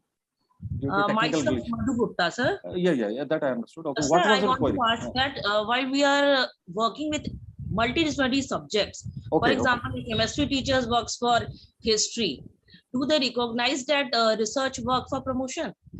Because most of the people do the research only for promotions. This is the fact.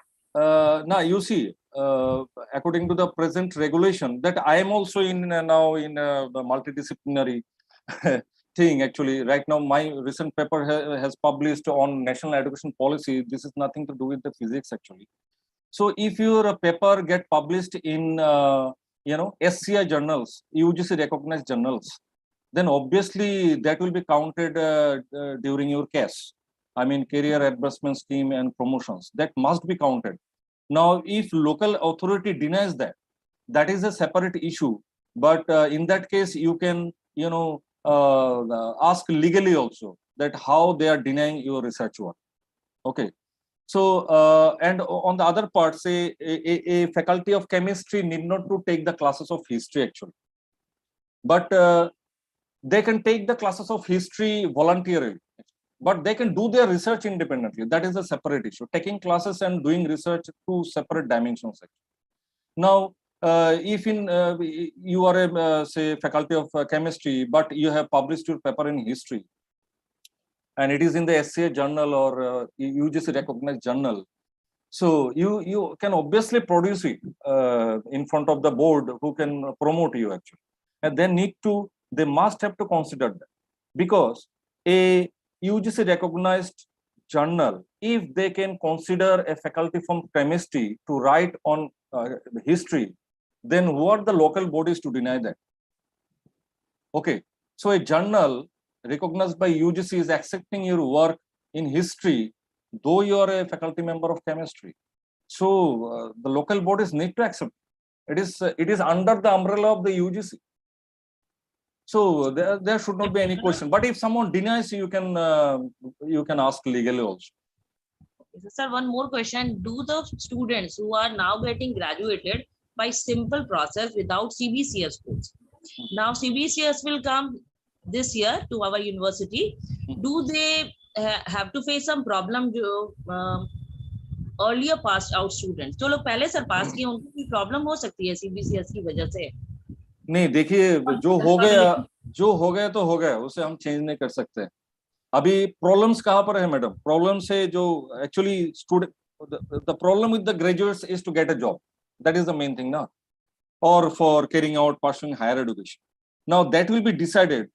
The course of his path will be decided by the knowledge he has gathered through his studies.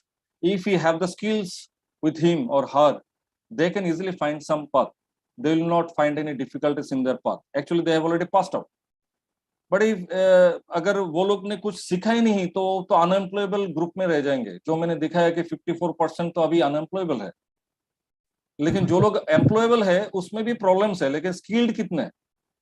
जो लोग skilled है उसको job मिलते ही मिलता है, उसको कोई problem नहीं है. There are lot of jobs available. Actually मैंने एम्प्लॉयबल, स्किल्ड एम्प्लॉयबल लोग नहीं मिल रहे कंपनीज को जॉब देने के लिए.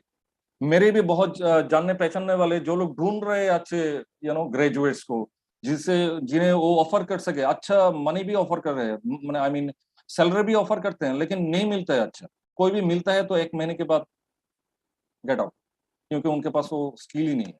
सो if someone is having a skill, they will be having no problem, because in future what will happen, that might not hamper my present. Actually, say we are also faculty member right now. There are a lot of changes coming in, so we need to upgrade ourselves also.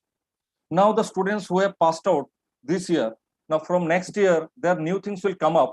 So if a student is finding some problem, they need to upgrade themselves also through online courses and etc. Because in NEP there is a mention of lifelong learning, and if you think our lives, actually every day we need to learn something new. Every day we need to upgrade ourselves. As a faculty member also, we should not present ourselves the old one of yesterday to the students.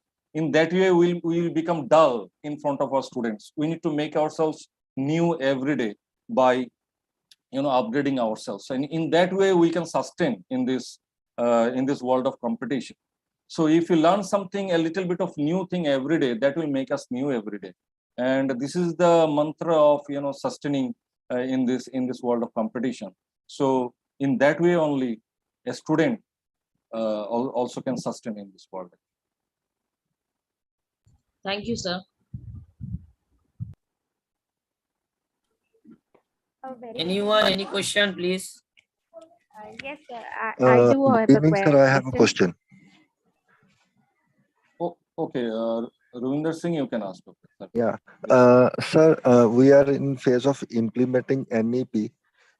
We have designed a curriculum for BTech.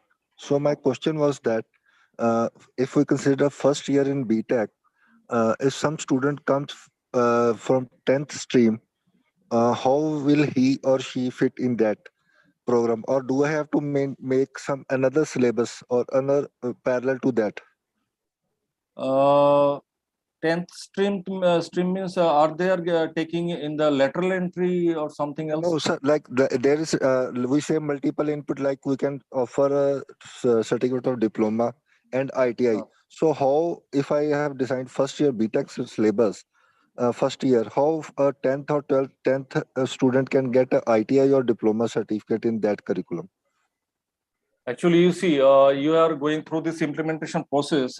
In our state, we are not under this process. But in that case, you see, when there is a gap, you need to find out the curriculum gap. Actually, I think there is a provision you have found in NBA document also. I don't know whether you have got NBA or not. You need to find out the gaps actually. The Can curriculum. there can be, sir, can there be two parallel curriculums? No, not in that way. You see, there is a mainstream curriculum, okay, and the students coming from class 10, you need to find the gaps. I mean, class 10 students, pass out students can, when they go to class 11 and 12, what they studies there in the first year of BTech, they almost studies this class 11 or 12 syllabus. But there is something different, a little bit different from class 11 and 12. Sir, my question was that, like in physics in BTech, the syllabus is little difficult as compared to physics in diploma first year. Yeah, diploma in first year is a little bit difficult. So, you need to, if I keep physics in yes. first year, should I prepare a different syllabus No, for no. them in You if they are can going to diploma? you can prepare. I'm telling you, you can prepare a remedial course for them. I mean, say there will be regular courses will be there, but analyzing the gaps for them, you can design 1, 2, or 3 papers, or maybe something remedial courses for say physics. Say there is physics, but to bridge the gap, you can define some different modules for them, and you can give some remedial classes for them so that they can cope up with this thing actually. Because Like suppose some 10th student is coming, so we are taking admission for 10th, and should I prepare like I have prepared physics in BTech? Should I prepare physics 1 in same table of format? Yeah, they need to qualify this first year of BTech also, but there is a gap, knowledge gap between them. So you need to bridge that gap by designing a little bit supportive course for them, not a different course for them, because it will not be feasible for you to carry out 2 parallel courses for different students at the same time. It will be very much difficult, because when you will certify the students after first year, you need to give different certificates. I mean, so there will be different mark sheets will be there. So it will not do good for them actually, who will be coming from class 10. Maximum you can do some remedial courses for them, and they will be getting the same mark sheet as the regular students are getting, but you will be giving some courses to bridge the gap actually. So in that way, you can make them capable of getting these regular certificates as the BTech students. But if you carry out different courses parallelly, it would be very much difficult for your institution also, and to prepare documents for NBA also. It will be very much difficult for you. So you need to prepare some remedial courses and some remedial classes for them. Like, sir, we have 5 subjects in first year BTech. So my problem was that how should I add subjects again for diploma in that 5 subjects, or what should I do? I'm not trying to. Don't add any subject. You keep this 5 subjects, but for this 5 subjects, you can design few remedial courses. I mean, say for physics, there is engineering physics in the first semester. So you can design some topics or some modules, say 1 or 2 modules or 3 modules, having some different topics which need to be learned, taught to the students of class 10 pass out. So to bridge the gap, actually. First of all, you need to find the gap between that students and the students who are coming from after class 12. So just you need to sit down, say one of the topics of friction, for an example. So this friction topic would be a little bit difficult for them. So to bridge this gap, you can have some supportive courses for say class 11, 12 portions friction topic separately for them, and have some remedial classes for them per week, say in the Saturdays or something, some beyond the timetable for them, remedial classes, so that they can read these things and can understand the main course stream actually. So don't have different subjects. You need to keep physics and chemistry and mathematics, engineering physics, engineering chemistry, engineering mathematics. But for this, you need to have some remedial, courses. You may design some courses, but this is not separate courses. For engineering physics, you must have some remedial. Curriculum should be little changed from main +2 curriculum syllabus. Yes. Not different actually. What I'm trying to say, there will be one curriculum for all, but for the class 10 pass outs, there will be a additional remedial curriculum. Yes, sir, they will be learning different physics from 12th pass out students. No. They have to study this. Otherwise, how can you certify them that they are the BTech students? They after 4 years they will be BTech. So they need to study the same thing. They are now in the same flow. Sir, like in Polytechnic, you are working Polytechnic, either they have 2 years Polytechnic or 3 years Polytechnic. No, They right leave now, the Polytechnic. no. Right now, right now this is a 3 years program. But according to NEP, when NEP will be implemented, if they leave after 2 years, they'll be getting diploma actually. I mean, say when there will be integrated course, when NEP will be implemented, when there will be 4-year degree courses, if someone leave after 2 years of degree engineering program, they'll be getting the diploma. So there will be 2 kinds of diploma. One is a regular 3 years diploma, and another one is 2 years diploma from a graduation program. So I have to bridge all subjects in this 1 year, 2 Obviously, years. for that students for first year, you need to bridge the gap actually. Because they need to learn all the subjects which the 12 plus students are learning. They also need to learn this. But for that, you need to support them with some supportive topics and remedial classes. You need to support them to bridge this gap actually. You can't keep separate program actually. See, what we have done, I'm just giving you an example. In our state of Tripura, from this academic year, we are taking lateral entry in the diploma engineering courses from ITI pass out students. So they will be going to the second year of diploma from the ITI background. Now we have found the gaps that they will be having the gaps in some subjects.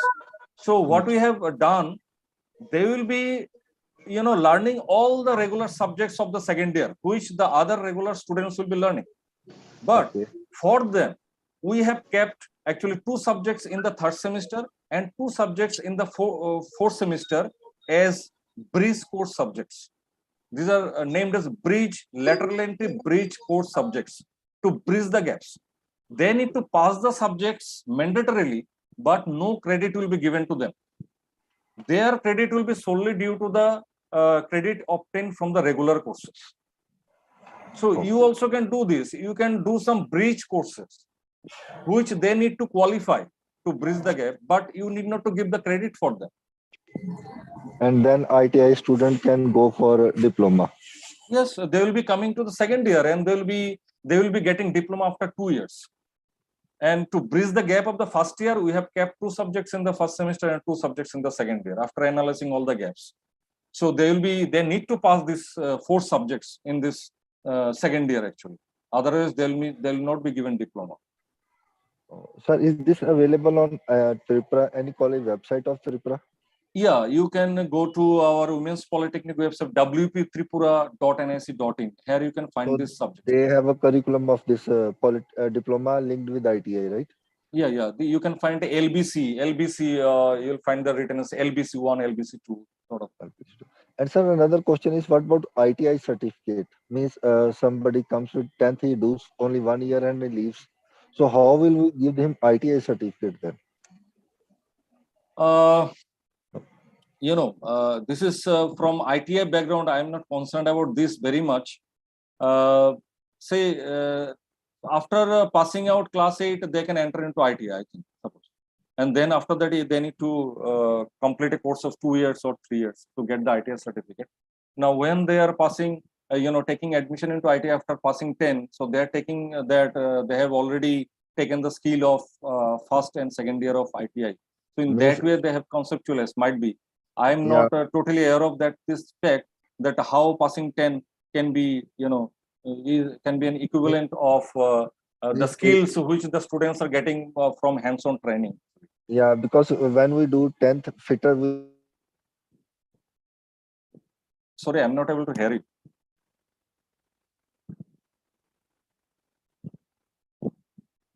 Hello, I'm not able to hear you actually. So in between, if anyone have any question, you can just ask me before Rupinder Singh joins in again. Yeah. So I have one question. Okay, you have joined. Okay, just quickly. Ask. Yeah. Others Yes. waiting. Yeah, sir, my question was that if I'm a 10th student comes and admit in my college or university, and after 1 year he goes and I have to give him certificate of ITI fitter. Oh yeah, yes, ITI fitter, yes.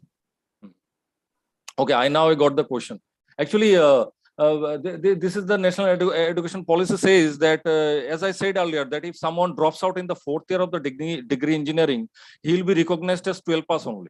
So now NEP says that after, because he will be getting some skills in the 1st year, though it is basically depending on the basic engineering and humanities subjects, but he can fit into ITI because in the 1st year they will be doing some laboratories, physics, chemistry, and engineering, mechanics, graphics, and etc. So by this, it has been mapped out that they get almost the skills of ITI. So that's in that way they have conceptualized this ITI fitter actually. And for after second year, they'll be getting the diploma certificate. ITI in 1st year. Sorry? Should we add subjects of ITI in 1st year? No, you see, you need not to see this thing actually. You need to see the diploma, model diploma, standard curriculum, and degree engineering curriculum. And in the diploma also, in the 1st year, you will be having engineering graphics. You will be having mechanics. You obviously physics is there. From this also they will be getting some skills. If you do the labs properly, say engineering, mechanics, and graphics are good, will be giving a very good skills of ITS to them actually. There are a lot of experiments. If you go through the engineering mechanics syllabus and labs, you will find a lot of experiments are there which are at par or maybe higher than the ITI works actually.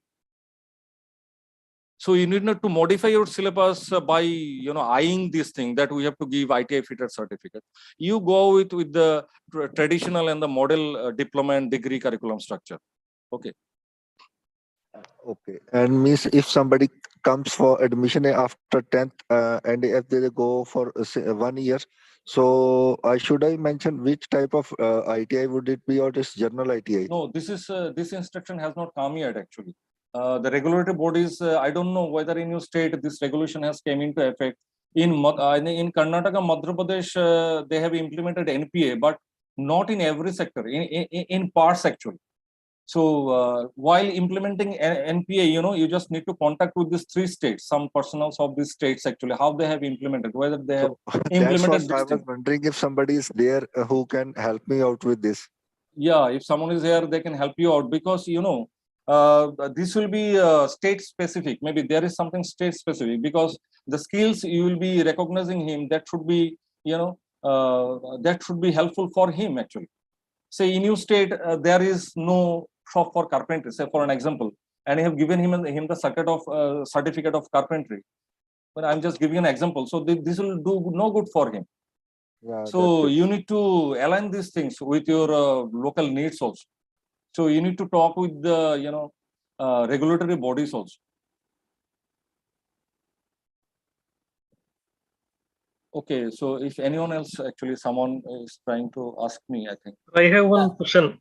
Yes, please ask. Sir, if a student from MTech, he has completed his 1st year, and after 1st year, if he discontinues the course, then will he be given a diploma? No, sir, you are mistaking something. Actually, he is already in the master's degree. That means he has completed his bachelor degree actually. Oh, yes. So there is no question of getting diploma actually. So actually this, academic bank of credits will be in the degree courses actually. I mean, say from the 1st year, his bank of credit will be open. His, his bank account will be open actually, bank of credit. Okay. From the 1st year of degree engineering.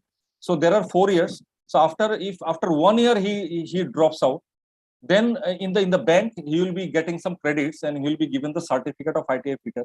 And if he drops out after 2nd year, he will be getting diploma. So in this way it will happen. But after these 4 years, he is already in masters. So there is no mention of anything certification or etc. There is mention of integrated B.Ed and etc. If someone wants to be a teacher, then they can do integrated B.Ed and etc. Yeah. Okay, sir. Then what about his next step, sir? If he discontinues from the... Yeah, actually nothing is mentioned in the NEP, sir. Actually, I didn't find anything yet. So if someone drops out in master's degree, Right now, I don't know. Actually, I need to go through this policy document again, whether something is written like this or not. I didn't find anything right now, actually. Also, I request you to go through this. Okay, so. Sir, how do we develop? Yes, yes. Sorry. Sir, can he continue after 2 years? Is there any option so that after 2 years, can he continue? Which 2 years in which level? After discontinuing, yes, after 2 years. Yes, he can continue. Say in the first year, say he has taken admission in say BSc, BCom, BA, or say in BE, BTech, and after first year, say he has dropped out. Okay, after passing first year, obviously, he has dropped out, and after that, say he went to do some work for his family to support his family. Maybe he went out to take some professional courses somewhere else.